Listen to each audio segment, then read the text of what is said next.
Charles Addison Boutelle was an American seaman, shipmaster, naval officer, Civil War veteran, newspaper editor, publisher, conservative Republican politician, and 9-term representative to the U.S. Congress from the 4th Congressional District of Maine. He remains the second longest-serving U.S. Representative from Maine, the first being his colleague Thomas Brackett Reed.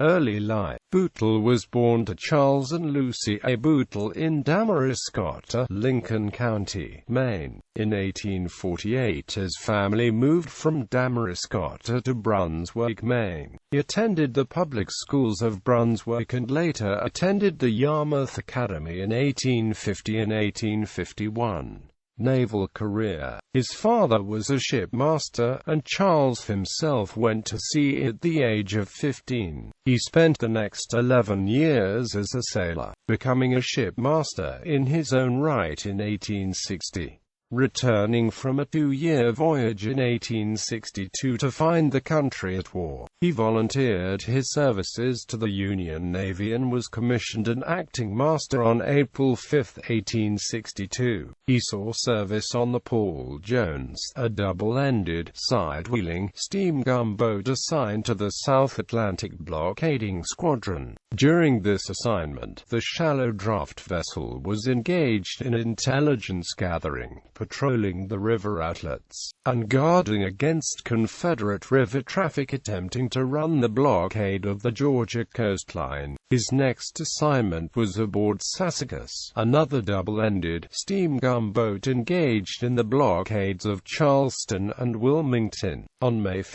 1864, while assigned to that vessel, his ship, along with other Union vessels, saw action against the Confederate ironclad CSS Albemarle. During that engagement, Sassacus rammed the Albemarle as it attempted to escape. Sassacus took a direct hit to the starboard boiler and sustained significant damage when the boiler exploded. It was during that battle that Boutelle was cited for gallant conduct, resulting in his promotion to the rank of volunteer lieutenant, the highest rank granted volunteer officers not of the regular Navy. Lieutenant Boutelle was subsequently given command of the Nyanza, another of the shallow draft and lightly armored steam vessels known as tinclads. During his command, Nyanza participated, under Admiral David Farragut, in the Battle of Mobile Bay on August 5, 1864, where Lieutenant Boutelle was credited with receiving the surrender of the Confederate fleet. Following the victory at Mobile, Boutelle was placed in command of Union naval forces in the Mississippi Sound. Lieutenant Boutelle continued in naval service until the conclusion of the war, when he voluntarily separated from service. He was granted an honorable discharge on January 14, 1866.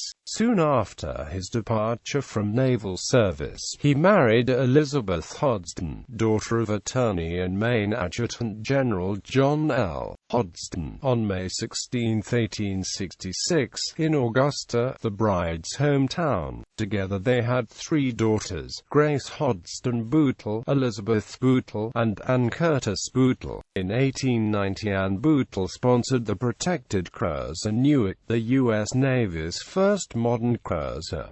Newspaper editor and publisher. Following the war, Boutelle became the master of a steamer running between New York and Wilmington. He was associated briefly with the New York Commission House, but, in 1870, he was recommended for the position of editor-in-chief of the Bangor Daily Whig and Courier, a Republican newspaper. He took that position and moved his young family to Bangor in the home state of Maine, where they lived for the rest of his life. Boutelle was a dynamic editor, and, under his leadership, the paper became one of the most influential in the northeastern United States.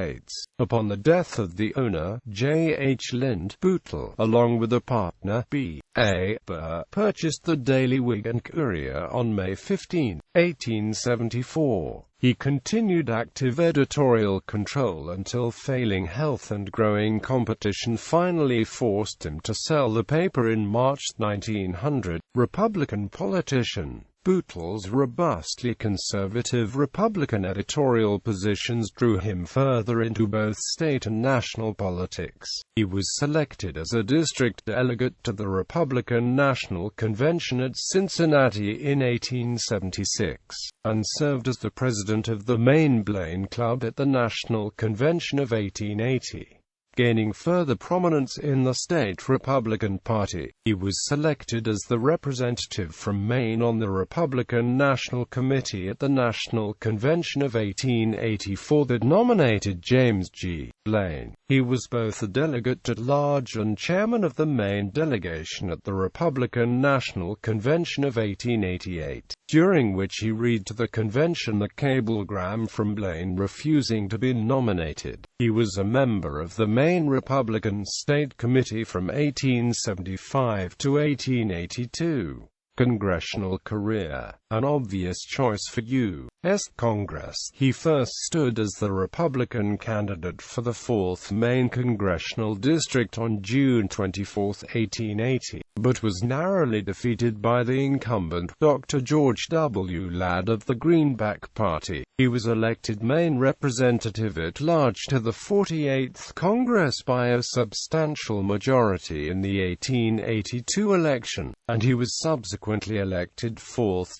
District Representative in every election after that, until his resignation in 1901. Congressman Boutelle drew on his maritime background, serving as the chairman of the House Naval Affairs Committee in the 51st, 54th, 55th, and 56th Congresses. During his tenure in the position, he provided powerful leadership in modernizing the Navy and was instrumental in the development of the first steel battleships, along with the industries that supported the construction and outfitting. The growth of the Bath Iron Works can be partly attributed to his leadership position. No less charismatic a speaker than he was a writer, Congressman Boutelle was relentless in his support of Republican positions in the great debates of his time. He is especially remembered for speeches on the question of Hawaiian annexation and the border dispute between Great Britain and Venezuela. These were the two great foreign policy issues of the second Democratic administration of President Grover Cleveland. Later life. Boutelle was at the peak of his political popularity when, on December 21, 1899, he suffered an apparent seizure during a stay in a Boston hotel. The seizure left him unconscious. He was treated briefly at his home in Bangor, but he was soon moved to the McLean Asylum in the Waverly section of Belmont, Massachusetts, under the care of the Superintendent, Dr. Edward Cowles. He was diagnosed with brain trouble arising from the seizure, as well as underlying renal and cardiac disease. Although he made slow progress toward recovery, he never again fully regained his faculties and remained hospitalized for the rest of his life. Despite this, however, the loyalty he commanded from the voters of his district, as well as the state party chiefs, was so great that he was again nominated and elected to the 57th Congress. In addition to his poor health, his last years were plagued with financial troubles. In response to his situation, as well as in tribute to his long service to the nation, the Maine Republican delegation led a joint resolution of Congress January 16, 1901, naming him to the Naval Retired List with the rank of captain, entitling him to half pay at that rank for life. He resigned from Congress on 3 March 1901 prior to the commencement of the 57th Congress, suffering from a sudden case of pneumonia while hospitalized in Massachusetts. Charles Addison Boutelle died on May 21, 1901 and was interred in Mount Hope Cemetery, Bangor, Maine. Boutelle Road, a street in the Fairmount Park neighborhood of Bangor, memorializes the congressman.